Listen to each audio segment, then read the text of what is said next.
They say dogs have short memories. We forget where we left our chew toys or why we decided to chase the neighbor's cat up the wrong tree. But if you think we forget the important things, you're wrong. Dead wrong. Let me tell you about those walks I used to have in the forest with my best friend. We're talking years ago, back when my face was a little less wrinkled, and I still had the enthusiasm to chase after squirrels without pulling something in my leg. My best friend was Max, a mutt with 1,000 breeds mixed in. Some might say he had a unique look, but come on, let's face it, he looked like someone had taken all the rejected dog parts, mashed them together, and called it a dog. We both knew he wasn't winning any beauty contests, but he was still the most loyal friend I ever had. Back then, our human liked to take us for these long hikes in the forest. I always thought the forest was one big, green buffet. So many smells, plants, and occasionally, animal surprises I could roll in. Max, on the other hand, he loved to run. His little legs, don't ask me how he managed to run with those stumpy things, could carry him through trees, over logs, and through muddy puddles. I swear he could outrun half the critters we stumbled upon, which is saying something considering he looked like a lumpy potato on stilts. Those were the days. The forest seemed like an endless adventure, filled with twists, turns, and smells that could make a hound dog jealous. Max and I would chase birds, sniff out tracks, and sometimes, if we were really lucky, we'd find a bone someone forgot. Oh, the thrill. I remember how we'd dig up little treasures like pieces of wood that tasted like heaven, or a random leaf that was somehow better than the last 10 we'd sniffed. And we'd compete. Oh, would we compete? It was like a silent understanding. Whoever found the smelliest thing was the winner.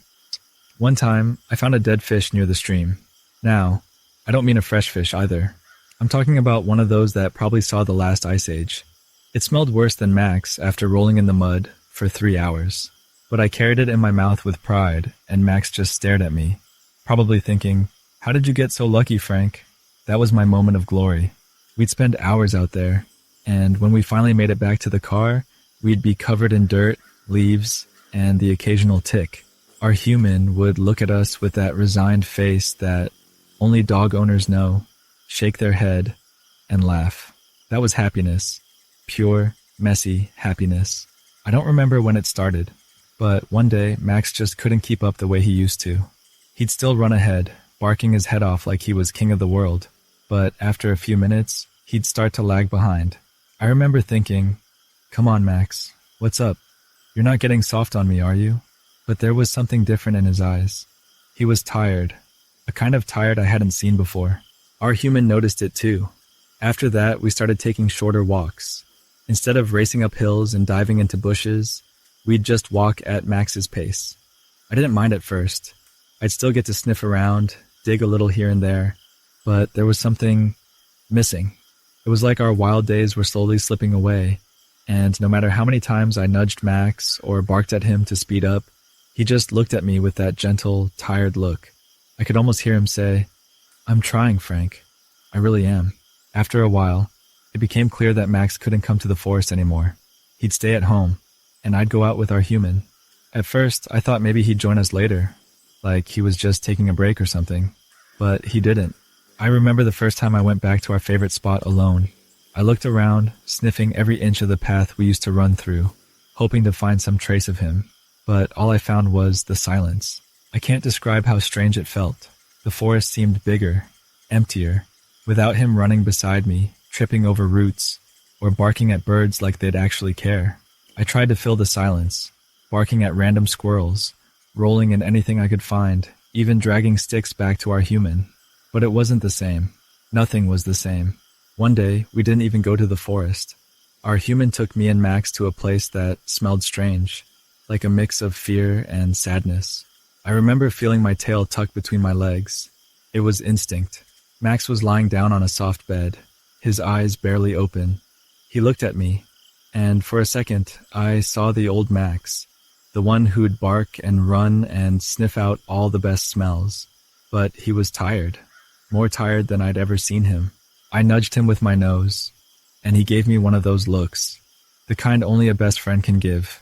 It was like he was saying, "It's okay, Frank, I'm ready." And then he closed his eyes, and I knew. Max was gone. I don't know how long I stayed there, just lying beside him, feeling his warmth fade. Our human was crying, and I wanted to tell them it was okay, that we'd had the best days any dogs could ask for, but I couldn't. I just lay there, silent, wishing for one more walk in the forest. After that, I didn't feel much like going to the forest. The first few times, I refused to leave the car, stubbornly keeping my paws firmly on the seat. Our human would coax me, pet me, and eventually, I'd give in, but I couldn't bring myself to enjoy it the way I used to. Every bush, every scent, every echo of a bird call reminded me of Max. The forest was like a hollow version of itself. No matter how deep I wandered in, it felt like I was chasing ghosts. I'd catch myself sniffing the ground, hoping, absurdly, that Max's scent was still there, hidden among the pine needles and the wet earth. But, of course, it wasn't. He was gone. And no matter how many trees I marked or how much I rolled in the dirt, I couldn't shake the emptiness.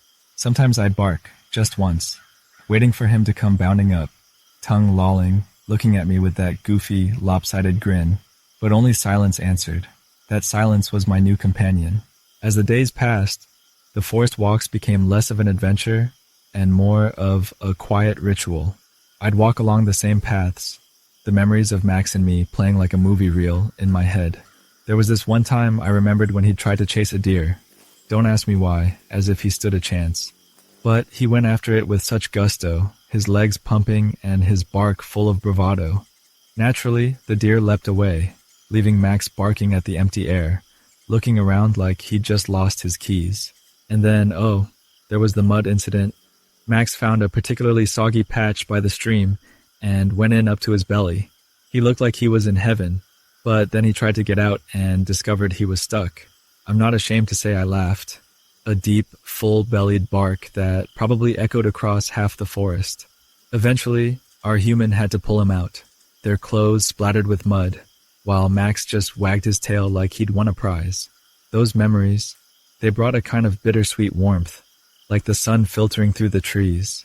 I could almost feel Max beside me, his panting breath and his silly grin. But when I'd turn around, he wasn't there, just the empty forest and my shadow. A few months later, our human started bringing another dog on our walks. Her name was Lucy, a sprightly little beagle with big, curious eyes. At first, I didn't like it. It felt wrong, like bringing someone into a secret club where only Max and I belonged. Lucy would dart ahead, sniffing everything, yapping at birds, and looking back at me as if to say, "Come on, aren't you excited?" But I wasn't. Eventually, Lucy figured out that I wasn't the playful type. She'd approach me cautiously, sniffing around, and sometimes lying down beside me, quiet and patient. Over time, I let her. She'd never be Max, but she was gentle and kind. And after a while, her presence was comforting, like a warm blanket on a chilly night. One day, we came to the old stream where Max and I had found that legendary mud pit. Lucy hesitated, sniffing the air as if she knew something was special about that spot. She looked at me, her tail wagging slowly, inviting me to join her. For the first time in months, I waded into the mud. Lucy followed, and together we splashed around, her barking with joy, and me, well, I couldn't help but feel a little spark of happiness. As the seasons changed, I found myself feeling lighter, like the weight of Max's absence was finally lifting. I'd walk through the forest with Lucy, and instead of dwelling on the memories, I started making new ones. It wasn't the same as before, but it was different in a good way. I'd still think of Max, of course. Some days I'd catch a familiar scent or hear a rustle in the trees, and it was like he was right there beside me, just for a moment. I'd smile to myself, a quiet, knowing kind of smile. Lucy would wag her tail and give me that curious beagle look, and I'd feel grateful for the memories, for the friendship, and for the new chapter I was living. Our human seemed happier too, watching Lucy and me explore, seeing the joy that had come back into our lives.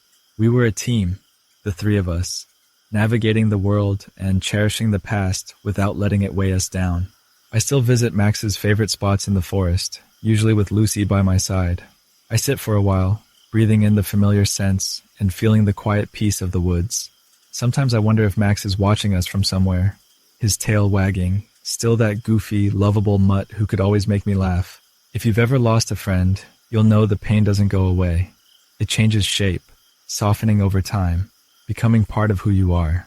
Max's memory lives in every bark, every wag, and every moment I spend in the forest. It's like he's left a part of himself there, something invisible but ever present, a legacy of muddy paws and happy days. So if you're out there, running through the forest, barking at the wind, know that a part of me will always be with Max, chasing those old dreams and laughing at the memories. Goodbye, Max, and thank you for being my friend.